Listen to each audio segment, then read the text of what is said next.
Saudações filosóficas. Hoje vamos ler mais um texto do livro Inquietudes Filosóficas e esse texto servirá de pretexto para, referirmos duas obras de um autor praticamente desconhecido chamado Artur Botelho.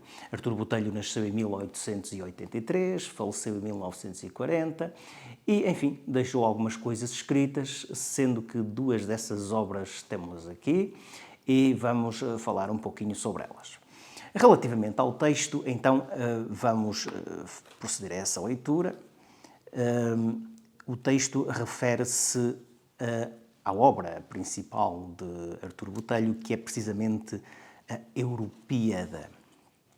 Então, o texto diz o seguinte: já o indivíduo se dispunha a abandonar, sem nada adquirir, aquele espaço de venda de livros antigos e usados, preparando-se para endereçar ao alfarrabista a pergunta, em breve revelaremos o seu teor, que previamente concebera, a fim de evitar dar a entender haver-se dirigido ali sem um propósito muito concreto, quando avistou uma lombada na qual, em douradas letras, se lia o seguinte: Artur Botelho, a Europíada. Ficou incrédulo ante a aparição de um exemplar dessa obra que ninguém lê, raros conhecem e poucos folhearam. Poema épico sobre a Grande Guerra, composto de 25 cantos e quase 2.500 oitavas, publicado em fascículos entre 1935 e 1937, imitação insólita de Camões, mas numa dose para lá do dobro. O preço justificava que o volume deixasse a estante. Um saco de plástico escuro serviria para o transportar. Em posse do tesouro, o homem entrou minutos depois num estabelecimento idêntico. Ali, sim, impor-se-ia a tal questão. Por acaso não tem a Europíada? A quê? Interrogou uma voz feminina. A Europíada? De Artur Botelho? Ah, não. Deve ser um livro recente e por isso ainda não chegou aos alfarrabistas. O sujeito saiu a pensar na resposta que acabara de ouvir. O saco escuro, numa das mãos, parecia-lhe conter agora o peso exato do esquecimento. O peso exato do esquecimento está aqui. A obra em causa é precisamente esta. O exemplar em causa é este. Letras douradas na lombada. Enfim, a Europíada de Artur Botelho. É uma obra, enfim, do ponto de vista da quantidade, acaba por ser mais do dobro dos Lusíadas. Os Lusíadas têm cerca de 1102 estrofes, salvo erro.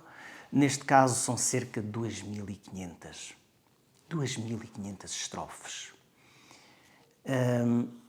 Enfim, vamos ler os primeiros versos, só para termos um pouco a noção do que aqui está, ou pelo menos um esboço daquilo que quem resolve ler esta obra vai encontrar.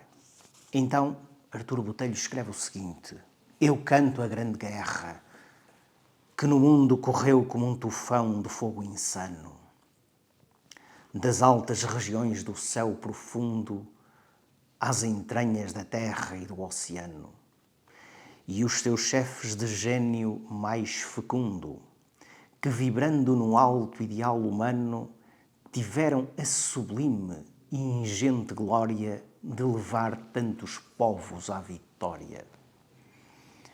Ó musa, que traçaste o meu destino no alvorecer da minha mocidade, tu que voas no espaço cristalino, sempre em busca de etérea claridade, vem insuflar-me um átomo divino da fulgurante luz da eternidade, com que possa fazer ouvir meu verso na harmonia das liras do universo.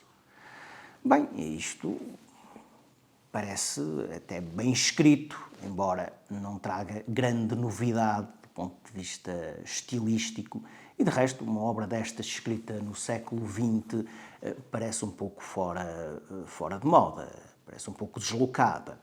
Em todo o caso, tem algum mérito, temos de reconhecer que há aqui algum mérito. E Artur Botelho então continua, vamos só ler mais uma oitava, onde passe um alento revoltado, fremente como os estos do oceano, contra as fórmulas vindas do passado que revelem mentira, fraude e engano. E onde seja bendito e decantado o que for elevado e soberano, que se possa, depois de extinta a guerra, gozar em paz doirada sobre a terra. Bom, o estilo é este. Não vamos fazer mais julgamentos sobre a obra. Trata-se de uma obra esquecida, mas que, enfim, provavelmente merece uma leitura. Nem que seja só para tentar descobrir, enfim, os percursos, as motivações que presidiram à sua elaboração. Claro que os grandes estudiosos destas coisas têm mais em que se ocupar. Em todo o caso, fica aqui esta referência. E quem sabe, talvez um dia alguém venha a descobrir este tesouro. Bom, o que é certo é que Artur Botelho não escreveu apenas a Europíada. Ele escreveu um outro livro, ou melhor, ele escreveu outros livros, mas há um livro particularmente curioso, publicado em 1923, portanto, alguns anos antes da publicação da Europíada, que de resto foi publicada em fascículos. Neste livro, Artur Botelho já refere que está a trabalhar na Europíada, ou pelo menos já é dito nas primeiras páginas que a Europíada está em preparação, diz-se mesmo logo na abertura, portanto, a Europíada, poema épico em oitavas sobre a Grande Guerra, diz-se que está em preparação. E o título deste livro, enfim, neste caso, este exemplar já está bastante velhinho, o título é Guerra Junqueiro, falso poeta. É curioso que este livro tenha sido publicado em 1923, que foi justamente o ano da morte de Guerra Junqueiro. Não sabemos se isto terá tido alguma influência na própria morte do Guerra Junqueiro. Quem sabe? Quem sabe? Bom, o que é certo é que este livro é curioso porque Artur Botelho tem aqui uma explosão de crítica e de sarcasmo relativamente à obra do poeta Guerra Junqueiro. E porquê é que ele fez isto? Bom, o autor explica logo no início que tinha alguma admiração por Guerra Junqueiro, e quem não tinha nessa altura, e diz: também a minha admiração por ele era tão profunda que me levou a oferecer-lhe as humildes produções do meu espírito, como um ignorado peregrino que vai depor os seus ex-votos ao altar ou no altar da sua devoção. Mas, ó vergonha eterna, ó mágoa infinita, o senhor Guerra Junqueiro tão elevada tinha a sua fronte que nem sequer pôde atentar em mim. Portanto, Guerra Junqueiro não ligou nada às produções poéticas de Artur Botelho e o moço ficou muito zangado, ficou ressentido com esta atitude de Guerra Junqueiro. E diz assim: a minha sensibilidade ofendeu-se com a arrogância e o menosprezo do grande poeta. E desde esse momento, verdadeiramente revoltado, gerou-se no meu espírito a ideia da desforra. Bom, parece que não havia necessidade. Portanto, esta obra parece ter nascido do ressentimento. E o que é certo é que, embora tenha alguma piada, sem dúvida, há aqui muitas situações em que se percebe que não valia a pena. Não havia necessidade. Por outro lado, Artur Botelho não se limita a corrigir, ou melhor, não se limita a dizer que os versos estão mal escritos, os versos de Guerra Junqueiro. Em muitos casos aponta sugestões, indica alternativas e diz assim, eu teria escrito este verso desta forma e desta forma, como se estivesse a ensinar alguém a escrever poesia. Vamos ler apenas aqui uma passagem que é relativa a um poema que Guerra Junqueiro escreveu num livro intitulado Os Simples e que se intitula A Moleirinha. Então, nesse poema, Guerra Junqueiro diz o seguinte: pela estrada plana, toque, toque, toque, guia ao jumentinho uma velhinha errante. Como vão ligeiros, ambos a reboque, antes que anoiteça, toque, toque, toque, a velhinha atrás, o jumentinho adiante. Enfim, e Artur Botelho diz assim, como não há nenhuma estrada de macadame que passe junto, que passe rente por moinho, e mesmo para dar ao quadro um tom mais rústico e um encantamento mais primitivo e saudoso, eu preferia dizer, por caminho velho, toque, toque, toque. Portanto, em vez de estrada plana, caminho velho. E também não se pode conceber uma estrada que não seja plana. Uma estrada plana parece ser uma redundância. Errante diz-se de quem anda enganado, errático, vagabundo. E a velhinha devia conhecer o caminho, que trilhava tão bem como as suas mãos, ou não? Falar de uma velhinha errante parece um pouco esquisito. Quem era que os puxava a ambos para irem a reboque?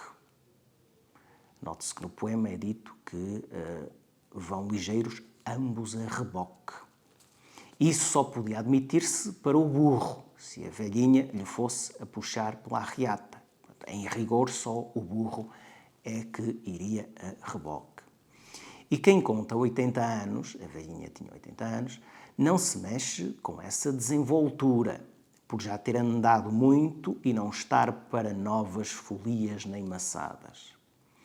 E mau sinal para ela o jumento caminhar com aquela pressa, porque isso nada mais denota que a carga que levava não era lá grande coisa. Enfim, depois diz, a locução antes que anoiteça não completa o sentido, o senhor queria dizer que a velha quer chegar a casa antes de anoitecer.